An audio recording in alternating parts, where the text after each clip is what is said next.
Welcome to What Catholics Believe. The topic of today's show is sedevacantism.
These individuals are known as sedevacantists. They believe the last true pope was Pope Pius XII in 1958. The church is shrouded in mystery and has a shady past that includes SWAT team raids, allegations of pedophilia, institutionalized racism, and Freemason conspiracies.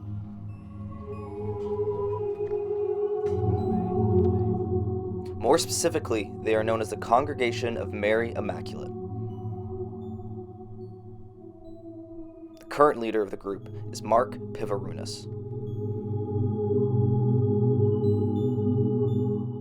The official title of Mark Pivarunas is Superior General.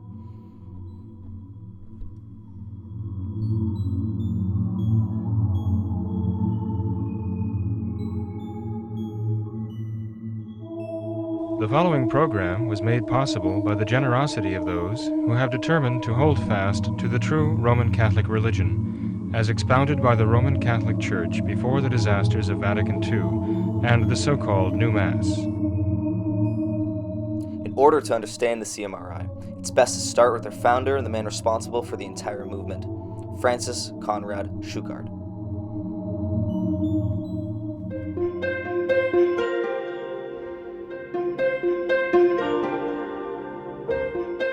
Schuckardt was born in Seattle, Washington on July 10, 1937, to German immigrant parents Frank and Gertrude Schuckardt.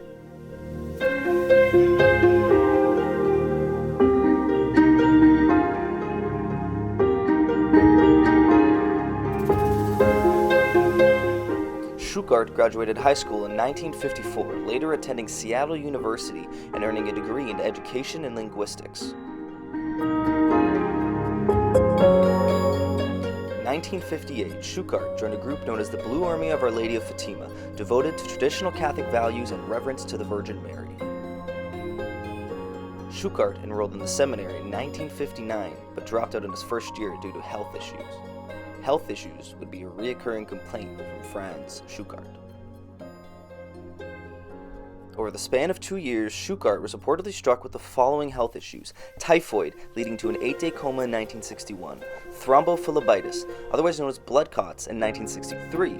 Schuckardt attributed both recoveries to a miracle from the Virgin Mary. Schuckardt capitalized on these miracles and became the poster boy for the Blue Army of Our Lady of Fatima. Schuckardt combined his linguistic background and the growing fear of communism to captivate crowds and rise to the rank of international secretary.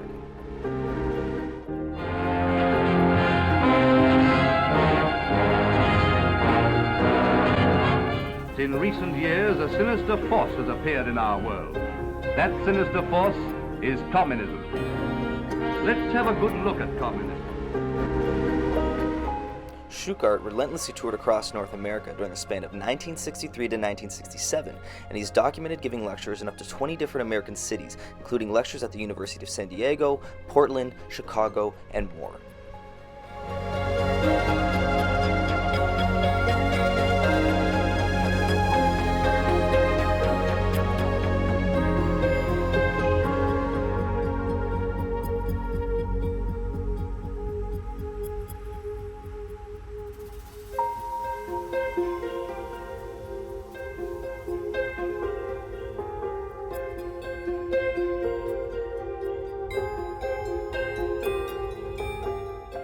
Always with a flair for the dramatic, Schuckardt took advantage of the local newspaper's inability to fact-check and would boast of his international travels and exploits, with locations differing by the interview.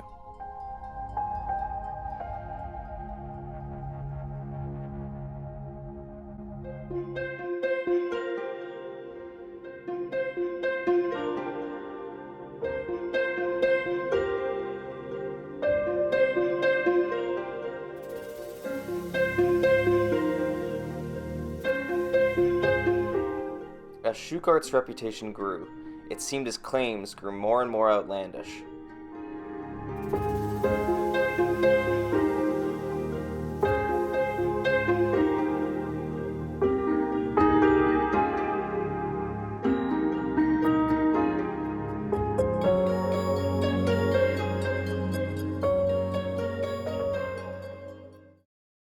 Intermission time. Time that stretch you've been wanting. And best of all... Now, for a quick rabbit hole.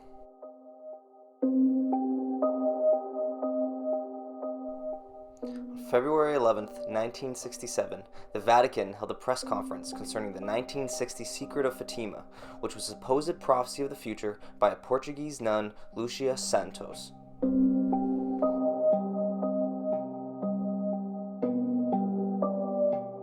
Led by Cardinal Ottaviani, the Vatican explained that the letter received by Santos was better to be held as a continued secret, and they would not be releasing it to the public. Santos revealed the first two secrets in 1941, conveniently along the publication of a new edition of her book on her cousin Jacinta. Also conveniently, the second secret revealed events that already happened and needed no predicting. The first secret was a described vision of hell. The second secret was a statement that World War I would end and that another World War would occur during the reign of Pope Pius XII. Specifically, the second secret mentioned that Russia needs to be consecrated to Catholicism in order to prevent World War II. This prediction has been debunked in multiple ways. Ambrosio Ratti did not choose the regnal name of Pope Pius XII until the year 1922. World War II did not begin in Europe until September 1st, 1939. By this time, Pope Pius XII had already been succeeded. Speaking in terms of Russia, the Bolshevik Revolution did not occur until November 1917. Despite the shakiness of Santos' claims, the decision to withhold the third secret was enough confirmation for Schuckardt that the Vatican had already been compromised by outside forces and was no longer truly Catholic. It was shortly after then, on August 5, 1967, that Schuckardt would begin to assemble like-minded Catholics interested in practicing the true Catholic faith in Coeur Idaho. Under the approval of Bishop Sylvester Tridentine and the Catholic Church, Schuckardt founded the Congregation of Mary Immaculate Queen of the Universe. At the time, Schuckardt had no active priests in the congregation and forbid the practice of the new Mass.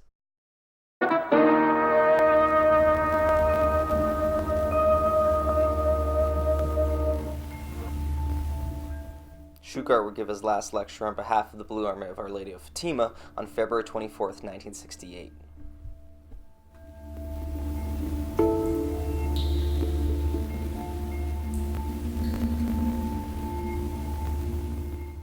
Schuckardt's subject matter began to shift dramatically, with his message now centralized around the illegitimacy of the Vatican, the anti-pope in power, threats of Freemasons and Protestants, and ultimately the threat of world destruction. By the group's own historical account in the 1982 book Dear Bishop, Schuckardt was warned of his disobedience and told he must obey or stop using the Blue Army name. And with that, Schuckardt left the Blue Army. With the assistance of Denis Chicoine, the two continued to lecture under the name Fatima Cell Movement.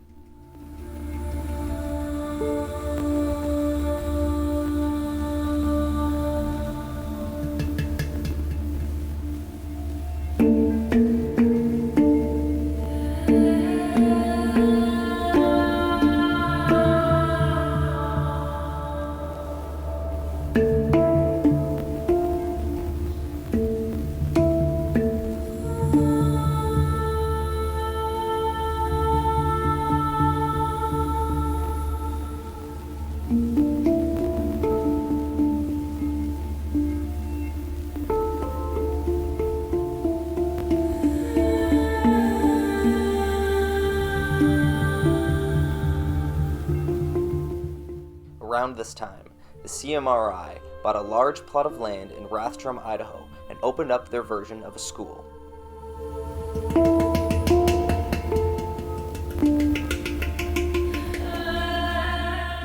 Former members describe the school as ran by nuns and brothers who had barely graduated themselves. There was no coeducation, boys and girls mixed classes, and speaking was forbidden, even sign language. Those at the high school level had no proper classes and were forced to retake grade school years multiple times. During the year of 1970, Schuckardt received a letter from a man named Daniel Quilter Brown, a bishop from the Catholic separatist group American Old Catholic Church. Bishop Brown would eventually ordain Schuckardt as both a priest and bishop during the same ceremony in Chicago in late 1971. This happened in a motel room since they were not allowed in any Catholic churches. By 1973, Bishop Brown's relationship with CMRI had soured, with Brown claiming in a letter published by the Seattle Times that the group had become a personal cult of Francis Schuckardt and cannot call itself Catholic.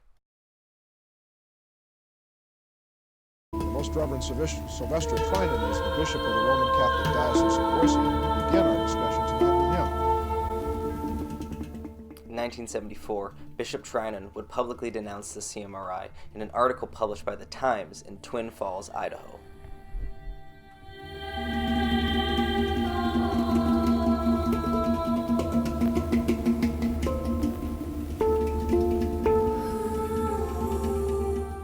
Bishop Tridentine would later find himself entangled in a controversy of his own when he was directly named in the cover-up of several allegations of sexual abuse.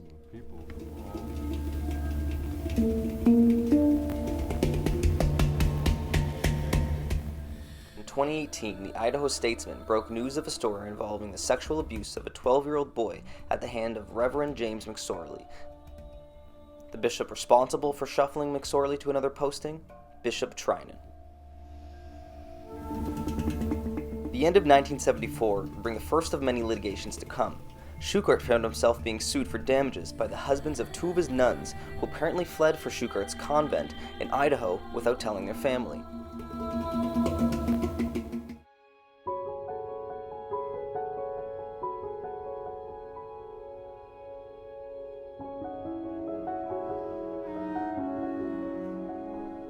Brothers Joseph and Henry Radecki each filed for $46,000 USD in damages, citing that Schuckardt had convinced their wives and children to run off with them to a school in COEUR, Idaho. When Joseph flew to Idaho, the wives successfully hid the children from him.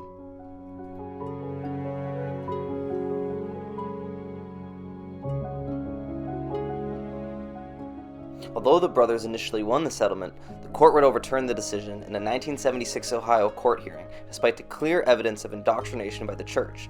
Courts ruled that we are not concerned in this case with a claim by a parent against a third party who maliciously alienates the affections of a minor child.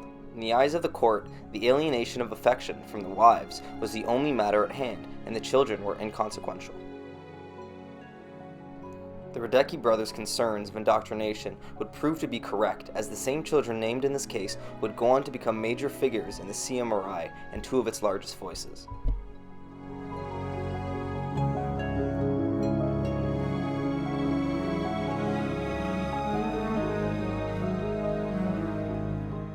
Legal troubles for the group continued in 1976 when Francis Schuckardt, Denis Chicoine, Bishop Tridentine, and Christ the King Priory Inc., the church's registered name on tax records, were named in another $14 million lawsuit.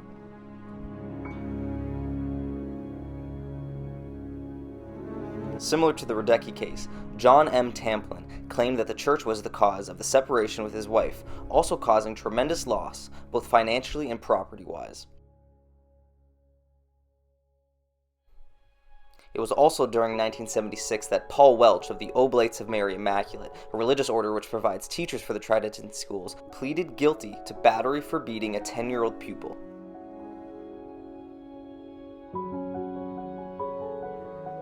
In early 1978, the church purchased Mount St. Michael's Seminary with a then reported value of $1.5 million, including a $255,000 initial cash payment for the monstrous 715-acre facility.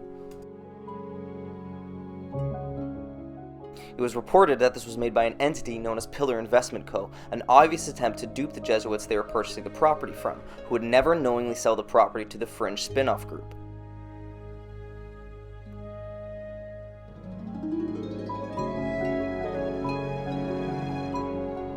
Newspapers speculated on the wealth of Schuckardt, with claims that his own mansion and the 140-acre city of Mary had a reported worth of $500,000 USD.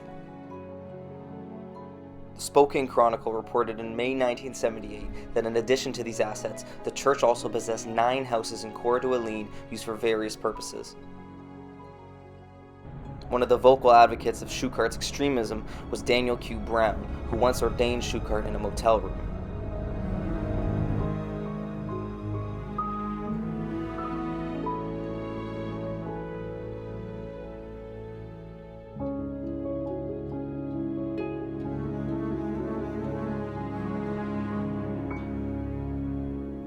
The same year, the denomination was incorporated under the name Tridentine Latin Rite Catholic Church, likely to disassociate with the recent string of legal troubles.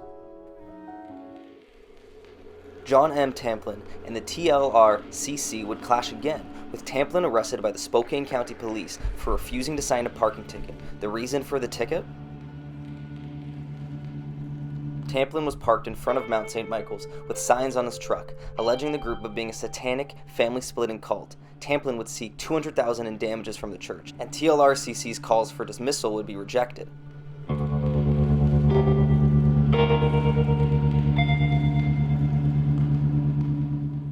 In April 1980, news broke of the anti-Semitic and anti-American teachings that were being forced through the church, including placement of the material as required reading.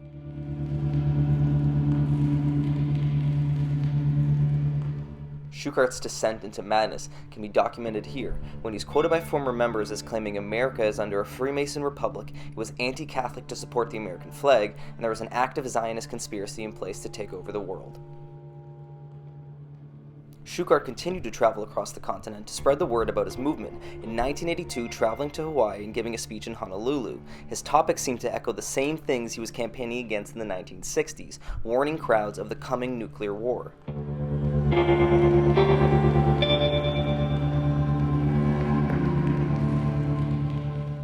In late 1983, the church found themselves in hot water again, as they found themselves defending a $1.7 million suit against Jerry O'Neill, for reasons including the alienation of his ex-wife Pauline. In a similar case to the Radecki's and Hamplins, Pauline O'Neill abandoned her husband and 5 children and moved to Schuckardt's convent in Idaho. This trial saw former member Marge Skarsky testify against the church, speaking on record about the cult-like activities and mind control techniques they employed. O'Neill would reportedly win $1 million in damages.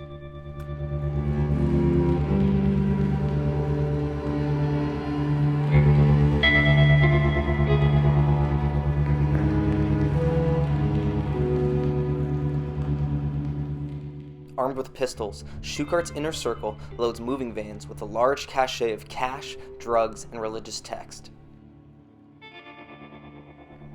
Denis Chicoine planned to oust Schuckardt as leader and came to the mansion to confront him. Chicoine claims that during the confrontation, a shot was fired and Schuckardt's men escaped by crashing through a closed security gate.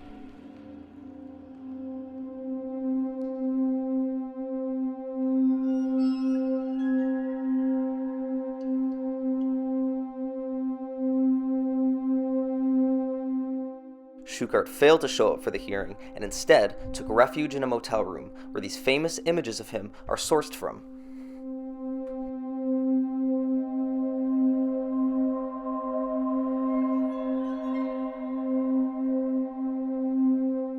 Denis Chicoine revealed several damning details of Schuckardt, including his dependency on Demerol injections every 2 hours of the day, a potent prescription painkiller, and the misappropriation of church funds. But the most severe allegations from Chicoine included sexual abuse of his underage male assistants and claims from Schuckardt of being the true pope. 4 ex-Tridentine church members would come forward in an April 1984 interview with Seattle ABC affiliate Como TV and confirm that Schuckardt had sexually abused them while studying under him for priesthood. After a period of quiet, Schuckardt re-emerged in newspaper headlines in July 1986 when the disgraced church leader reportedly started a school in Greenville, California. Almost immediately, allegations of physical abuse and anti-Semitism followed the school. Former students allege that Schuckardt taught them that the Jewish Holocaust was a hoax that never happened.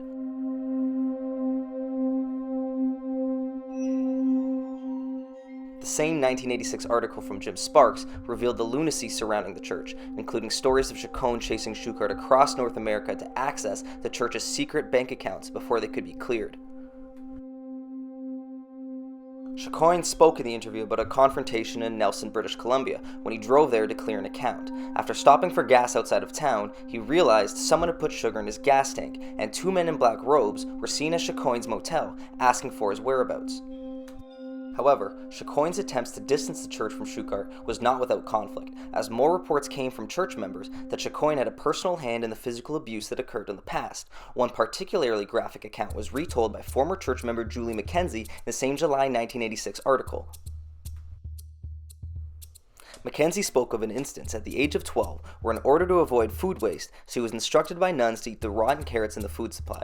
She was given a black eye and swollen face for vomiting, and made to eat her own vomit with a spoon. She recalls the nuns gave her the option of saying, "Jesus, I love you," and lick the vomit clean, or refrain and say, "Jesus, I hate you." When McKenzie refrained, she was punched several times in the face.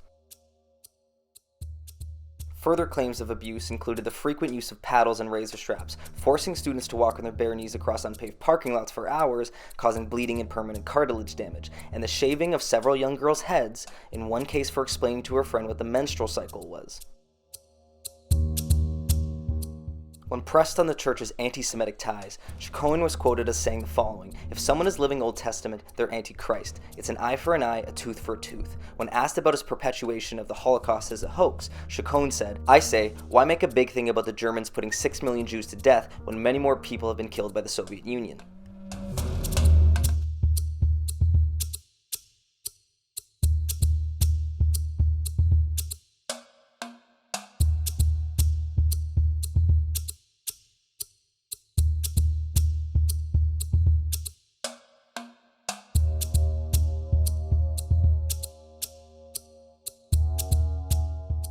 On May 9, 1987, Schuckardt's Lake Almanor compound was raided by SWAT, where it was uncovered that Schuckardt had accumulated a stockpile of drugs, stolen property, 15 to 17 foreign bank accounts, and a weapons cache of handguns and rifles. Of the drugs found, Demerol, morphine, Dilaudid, Percodan, and a quarter pound of marijuana labeled T.